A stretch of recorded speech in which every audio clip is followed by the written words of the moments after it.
नमस्कार भाइयों, मैं वीडियो को आगे बढ़ाता हूँ। उस समय मेमोरी फिलअप हो जाने के कारण वीडियो आगे नहीं बढ़ सका था। आगे बढ़ते हैं।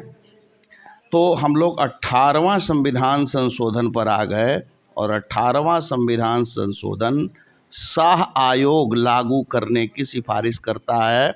1966 में आया था और ये पहला संविधान संशोधन था जिसके दरमियान में राष्ट्रपति शासन लगा था। यानी राष्ट्रपति शासन इससे पहले नहीं लगा था। ये पहला संविधान संशोधन था जिसके दरमियान राष्ट्रपति शासन लगा था। तो उस समय 3 स्टेट हैं, जैसे पंजाब, हरियाणा और हिमाचल प्रदेश। तो ये 3 स्टेट को जरा मैप पर देख लीजिएगा तो ज़्यादा स्पष्ट होगा। ये हिमाचल प्रदेश है, पंजाब है, हरियाणा है। ये तीनों स्टेट एक साथ मिल करके कहलाते थे पेप्सू। पेप्सू का मतलब होता है कि Punjab and east Patiala state union. लेकिन उस समय दिक्कत होने लगी कि पंजाब में अलग भाषा बोली जाती थी, पहाड़ पर रहने वाले लोगों का रहन सहन अलग था, हरियाणा जो था वो हिंदी भाषी क्षेत्र था।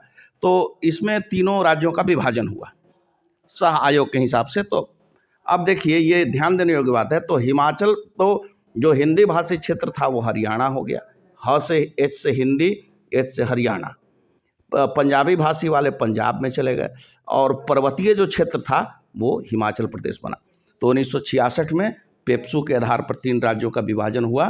पेप्सू को ख़त्म किया गया और शाह आयोग के सिफारिश के आधार पर 1966 में 3 बना। अब हम लोग इससे आगे के संशोधनों की बात करते हैं। तो इसके बाद हमारा आता है, थोड़ा सा हम लोग आगे बढ़ते हैं, इसके बाद हमारा आता है 21वां संविधान संशोधन। देखिए, ये भाषा से संबंधित है। अभी जो हम 3 संशोधन बताएंगे वो सब भाषा से संबंधित है। तो 21वां संविधान संशोधन आपको क्या बोलता है?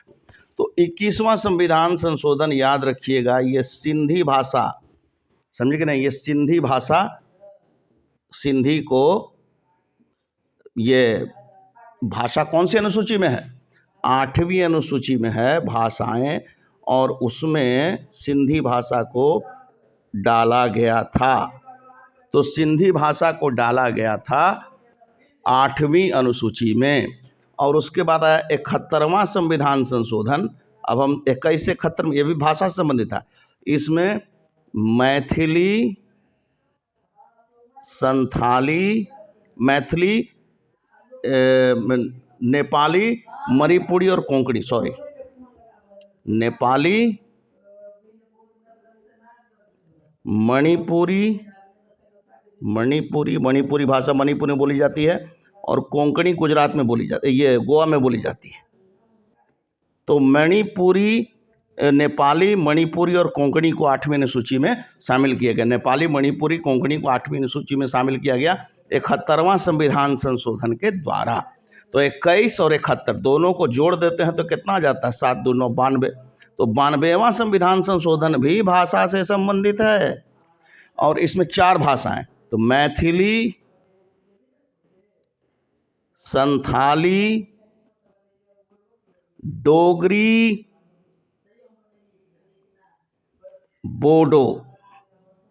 बोडो आसाम की भाषा है।